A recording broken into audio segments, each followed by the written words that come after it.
Americans haven't felt this anxious about their electricity since the 1970s. Grid blackouts that once seemed like rare inconveniences are now seasonal rituals in Texas and California, and the meter keeps spinning faster. Electricity rates rose 14% between 2021 and 2024. 4.5 million plus Texans lost power in the 2021 winter storm. The average solar loan runs 20 years. The industry's solution: a $20,000, $26,000 rooftop system locked behind a 20-year loan. The catch no salesman mentions: OL 1741, anti-landing safety standards require grid-tied solar systems to automatically shut off during a blackout, turning a $25,000 installation into an expensive decoration at exactly your most vulnerable moment. The industry's great irony: a solar panel that shuts off during a blackout doesn't solve an energy problem. It finances one UL 1741 anti-islanding standard. The alternative: small, modular, off-grid arrays that store energy independently. No loan, no grid dependency, no mandated shutdown. Power flows when the grid goes dark. When the 1974 oil embargo brought America to its knees, gas lines snaking around city blocks, thermostats set to 55 degrees Fahrenheit by presidential decree, a carpenter in Lancaster County, Pennsylvania, named Eli Stotzfus, didn't notice. His workshop hummed. His family was warm. His solution costs roughly what a typical American family spent on 2 weeks of groceries. Eli hadn't outsmarted the energy crisis. He had never become dependent on the systems that created it. While the rest of America built its life around a grid it couldn't control, the Amish had quietly built something else entirely. The Amish don't think about electricity the way most Americans do. They treat energy the way their great-grandparents treated firewood. Don't build a cathedral around your energy.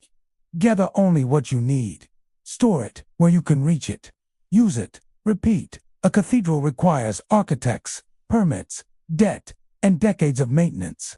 A woodpile requires an axe and common sense. This isn't primitivism. It's systems thinking. Small modular arrays can be repositioned, expanded, or replaced without structural commitment. They serve the household.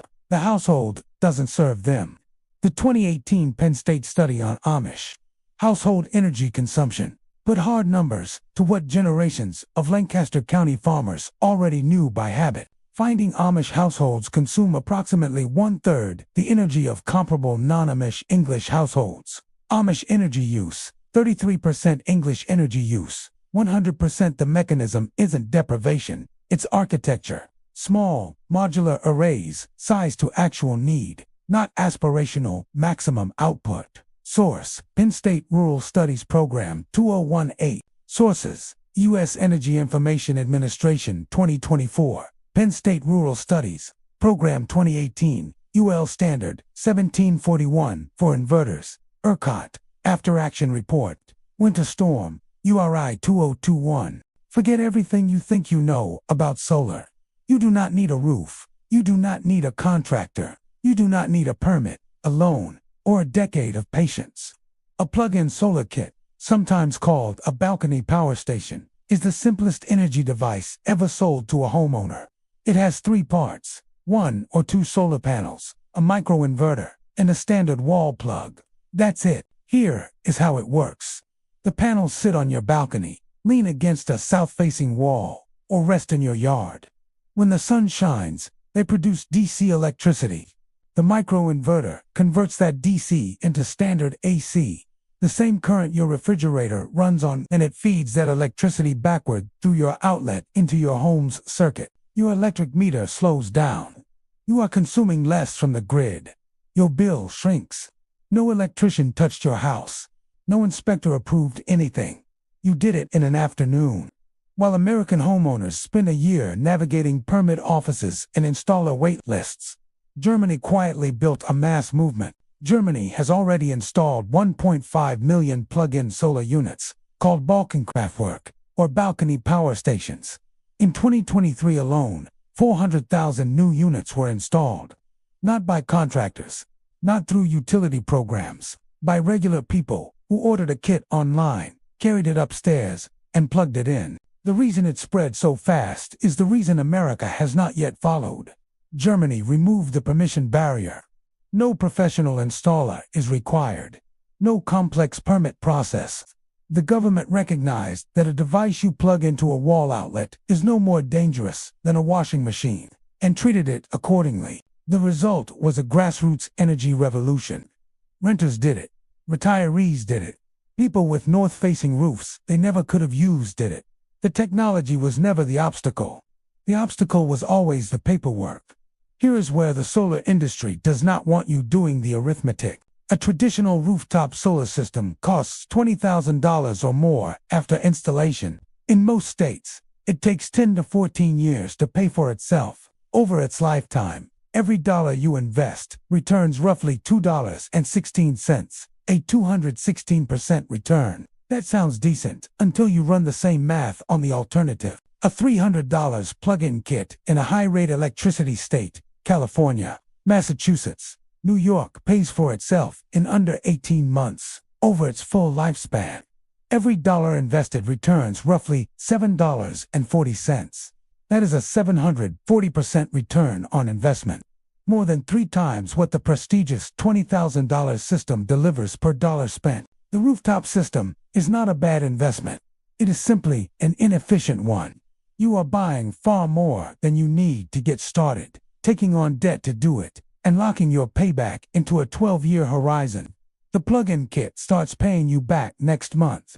The Amish have a phrase for an approach to building that the modern world has largely forgotten: unfung. It translates roughly as begin where you stand. You do not wait until you can afford the whole barn. You lay one board, laid true, and let the work fund what comes next. Applied to energy independence, the principle is almost embarrassingly simple. You buy one $300 panel, you plug it in. Within 18 months, it has paid for itself through savings on your electric bill. Those savings buy a second panel. The second panel accelerates the savings. The third panel comes faster still. At no point do you take on $1 of debt. At no point do you sign a financing agreement, a lease, or a power purchase contract. You never bet 10 years of your household budget on a single decision. You begin where you stand, with what you have, and you build forward. This is not a compromise strategy. This is the highest return path available. The Amish did not invent frugality. They preserved a wisdom about scale and debt that the modern financial system works very hard to make you forget. There is a specific moment that nobody warns you about before you plug in your first panel. You carry the box inside. You unfold the panels, angle them toward the sun, and run a single cord to your wall outlet.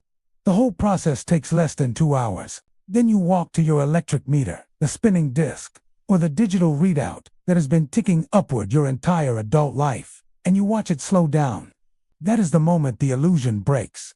For your entire life, you have been told that energy is complicated, that it requires professionals, permits, inspections, certifications, and capital. You have been told that your relationship with electricity must be mediated by a utility company, by a licensed contractor, by a permit office, by a financing company. You accepted this because everyone around you accepted it, and because the barrier felt technical. But standing in front of a slowing meter, you realize it was never technical. The sun does not check credentials. Photons do not require permits. The barrier was a permission structure, and the $300 kit just walked around it. This is the knowledge that spreads person to person, neighborhood to neighborhood, not because of a government program or a utility incentive, because once you have seen your own meter slow down, you cannot help but tell someone else.